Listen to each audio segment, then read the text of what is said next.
Bonjour tout le monde, bienvenue à mon balado d'aujourd'hui. Avant toute chose, je veux vraiment vous remercier pour votre accueil, pour ma nouvelle chaîne et votre soutien. J'ai reçu beaucoup de mots. J'ai pas le temps de répondre à tout le monde, mais sachez vraiment que ça me touche. Ça fait du bien de sentir que je suis pas toute seule.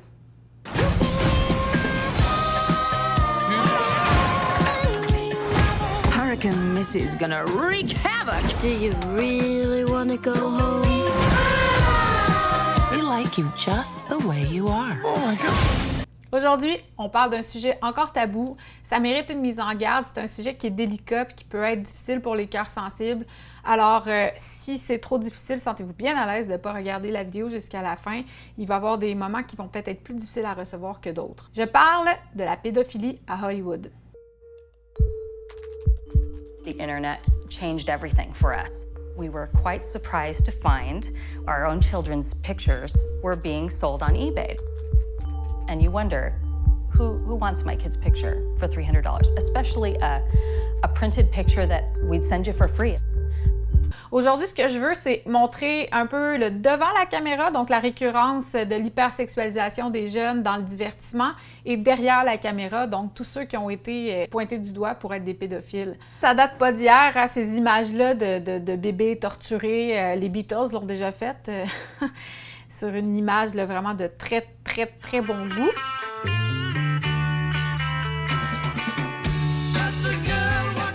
The Beatles Yesterday and Today. Et ils sont là, tout sourire, avec des bébés démembrés sur eux et du sang. Eh bien, ça continue. Aujourd'hui, dans l'industrie du divertissement, on retrouve encore des thèmes d'enfance torturée ou de sexualisation des jeunes. Je pense à Melanie Martinez. Si vous la connaissez pas, c'est une fille qui s'est fait connaître en faisant The Voice aux États-Unis. Elle était de l'équipe de Adam Levine. Et toute sa persona est créée autour d'une petite fille, une petite poupée qui est profondément malheureuse. Dans son clip Cry Baby, déjà le nom le dit, là, un enfant qui pleure, un bébé qui pleure. On la voit déguisée en enfant, elle est toujours habillée en enfant. On voit sa mère qui la force à manger une purée qui est comme blanchâtre, qui peut nous rappeler autre chose que de la purée. Et juste un peu plus tard, dans ce même vidéoclip, on la voit écrire avec les blocs le mot « fuck ». Pour ceux qui ne comprennent pas l'anglais, ça signifie « baiser ».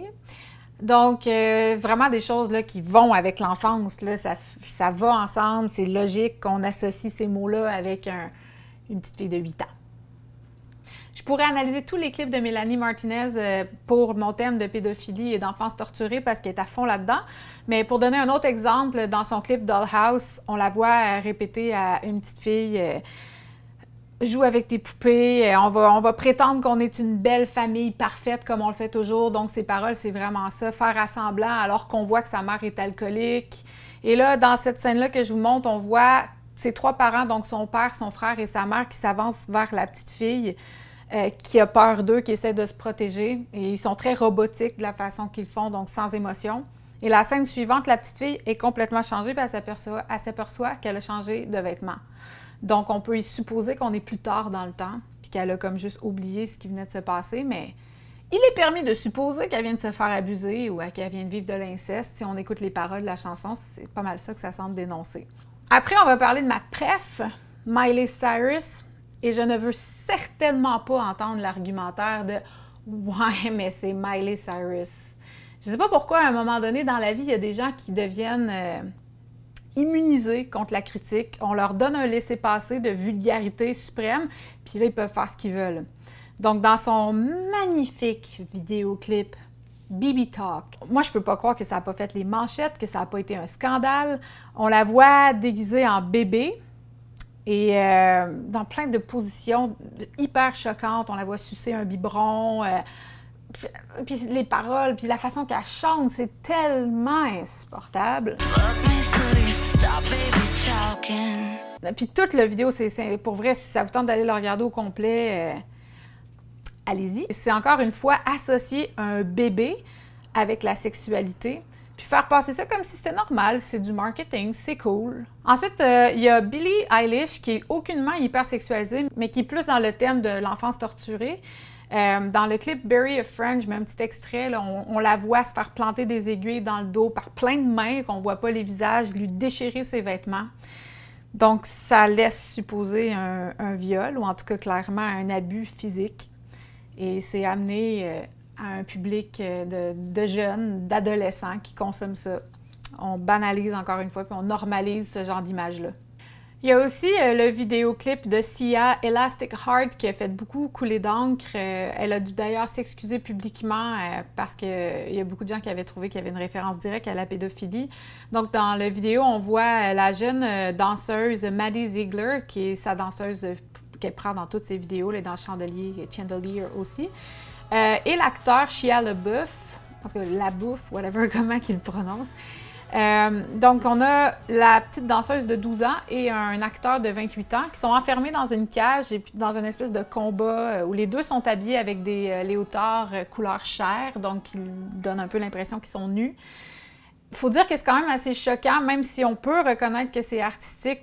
Je continue toujours dans la musique, dans le music business. On a le vidéoclip de la très charmante Katy Perry.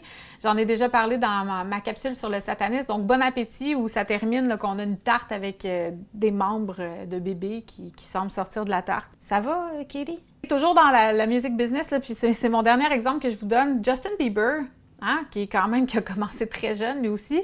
Justin a sorti un vidéoclip cet hiver en janvier qui s'appelle Yummy, donc qui veut dire miam. Et pour faire la promotion de son vidéoclip sur son compte Instagram, il a publié une douzaine de photos de bébés avec le mot-clic Yummy à côté. J'essaie vraiment de comprendre comment on peut ne pas interpréter ça comme étant profondément de mauvais goût et déplacé, surtout que les paroles de sa chanson sont hyper sexuelles, donc il n'y a aucune ambiguïté que le yummy fait référence à la consommation de la chair et du sexe. Donc, de mettre des photos de bébés, pourquoi? Pourquoi, Justin? Puis pour pousser ça un petit peu plus loin, parce qu'il faut croire que ça ait tenté d'y aller à fond là-dedans, je ne rentrerai pas dans le Pizzagate. Juste pour expliquer la référence au mot pizza et à la pédophilie, ce qu'on a su, c'est que dans le FBI, c'est le FBI qui a publié certaines informations concernant les logos que les pédophiles peuvent utiliser pour communiquer entre eux sur Internet en mots code pour pas qu'on sache de quoi ils parlent. Et il semblerait que la pizza, la crème glacée, les hot dogs, en fait, souvent, ce que les enfants aiment bien, sont utilisés comme référence pour pas dire directement qu'ils veulent commander, mettons, un petit garçon, donc ils commandent une pizza. C'est l'explication très, très, très brève du Pizzagate. D'avoir choisi d'écrire Yummy en lettres pizza, encore une fois, le mauvais goût a atteint un paroxysme inquiétant. À Jimmy Kimmel, l'émission américaine, Tom Hanks a été reçu il y a quand même un petit moment de cela, mais bizarrement, le vidéo m'a été suggéré dans mes suggestions sur YouTube. I'm Sophie Hanks and I want to be Miss Ultimate Sexy Baby. Ils font une espèce de parodie des concours de beauté des petites filles, un peu comme Little Miss Sunshine. When she gets up there, and it has to be all automatic. Sexy hands, sexy feet, sexy feet! Sexy feet! C'est un phénomène qui existe aux États-Unis. C'est des petites filles qui se crêpent les cheveux, puis qui ont beaucoup trop de maquillage, puis qui s'habillent comme des poupées. C'est déjà extrêmement choquant. Mais de la façon de l'angle qu'ils ont décidé d'aborder ça, j'arrive pas à dire si c'est de l'humour ou si c'est juste une façon de normaliser, encore une fois, la sexualisation des jeunes. We talked about focus, right? And make daddy love you. Sexy baby? Sexy Baby. Sexy baby. Poison is Sophie's favorite 1980s hair band. Yeah.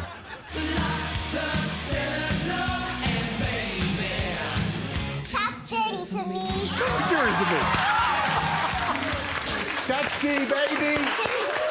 Sexy baby! You are such a sexy baby! I'm proud of you, proud. C'est-tu moi ou ça n'a pas sa place? Parce qu'on dirait vraiment qu'il y a des gens dans les commentaires qui disent « Mais là, c'est de l'humour! » Ah, OK. Ah, ben c'est drôle.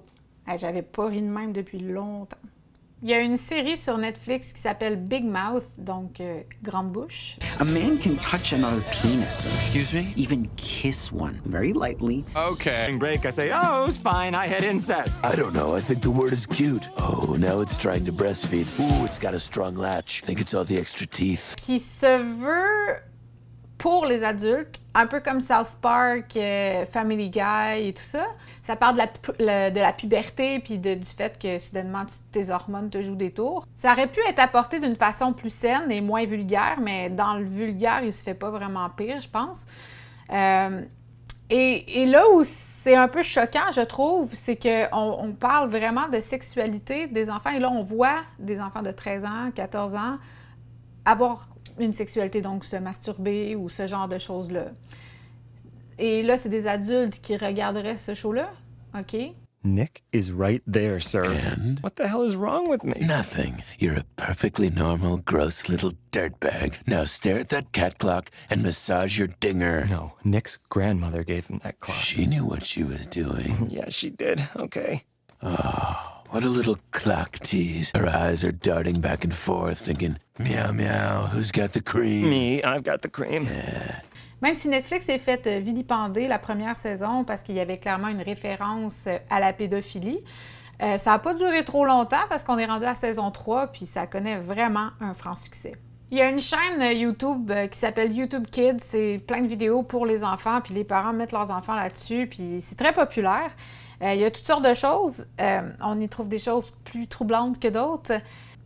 D'ailleurs, ça a été dénoncé même par la BBC qui a fait un petit vidéo là-dessus. Je vais mettre le lien dans mes références. Dans le vidéo YouTube, j'ai fait un genre de print screen des recommandations qui apparaissent. Là, c'est super, ça donne envie d'être parent. Spider-Man pees on Elsa's bathtub. Donc, Spider-Man fait pipi dans le bain de Elsa. OK.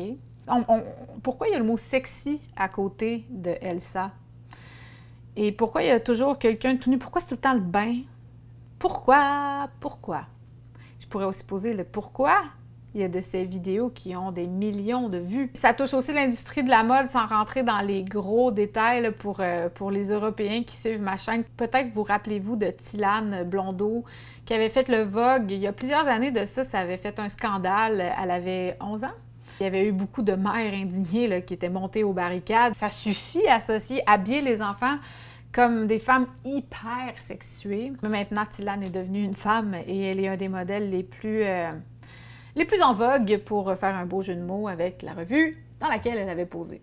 S'il y a une récurrence aussi présente de la pédophilie à Hollywood, on peut pas passer sous silence le fait qu'il y a beaucoup de pédophiles qui tirent les ficelles en arrière et peut-être que leur intention, c'est justement de banaliser ou de normaliser ce crime. Maybe it would be best if you didn't even mention, that you came back here and that I gave you all this ice cream before dinner.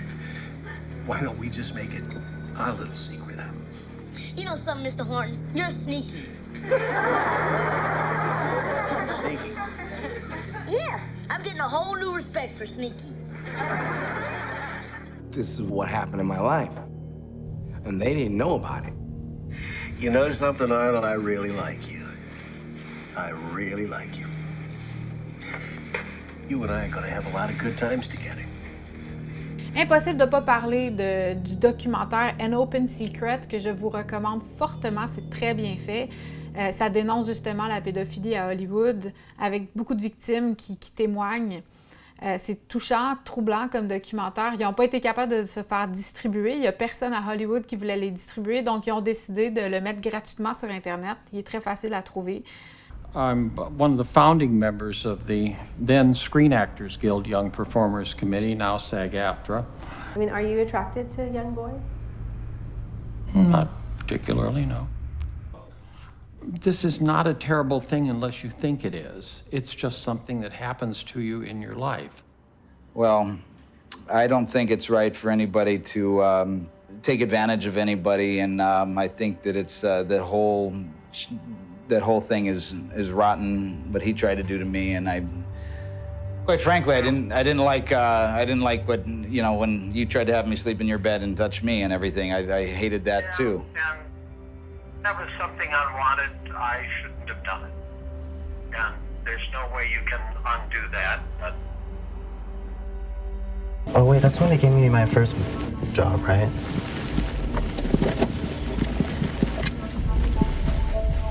You're not recording this, right? No, I'm not. Done anything with you if you hadn't expressed interest? Yeah, but I didn't at 12. I was not interested. I was just so... I remember that night you did pull out your penis in the car, and I was scared. Like, I didn't know what to do. Because you asked me if I wanted to touch it.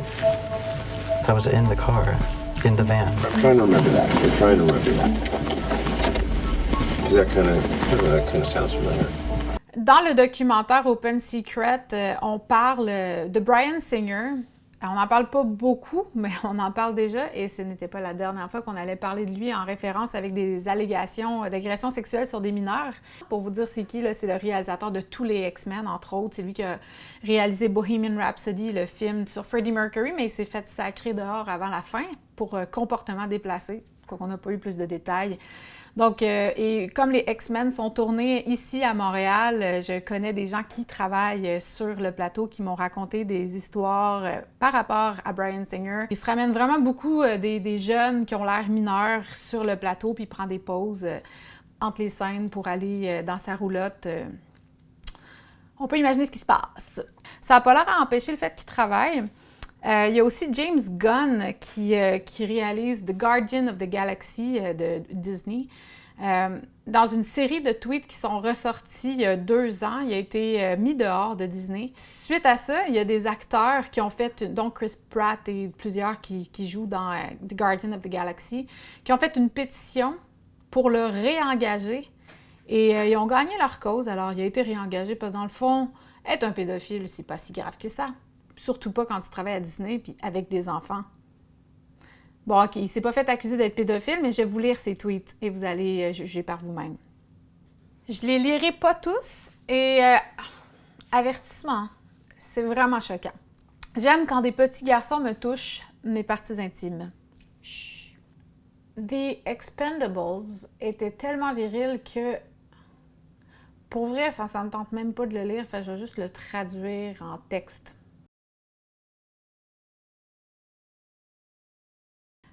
La première fois que je me suis masturbée sur Justin Bieber, c'était une blague, mais maintenant, je ne peux plus m'arrêter. Il est comme du crack à masturbateur. Et je tiendrai à dire que ça a été publié en 2010. Justin Bieber avait 16 ans. Bon, il a mis le mot-clic film pas romantique, 3 hommes et un bébé avec lequel ils ont eu du sexe. Ça continue comme ça à l'infini. Et Monsieur Gunn s'est défendu en disant que c'était des blagues. Ah, mais ça c'est une bonne défense. Ça, c'est drôle. Et encore une fois, je reviens sur le documentaire de Jeffrey Epstein sur Netflix qui nous explique quand même assez bien comment ça marche, les rouages de la justice quand tu es aussi haut dans la société, quand tu es un multimillionnaire ou dans le cas d'Epstein, un multimilliardaire. C'est comme si ça s'applique plus vraiment pour toi, la justice.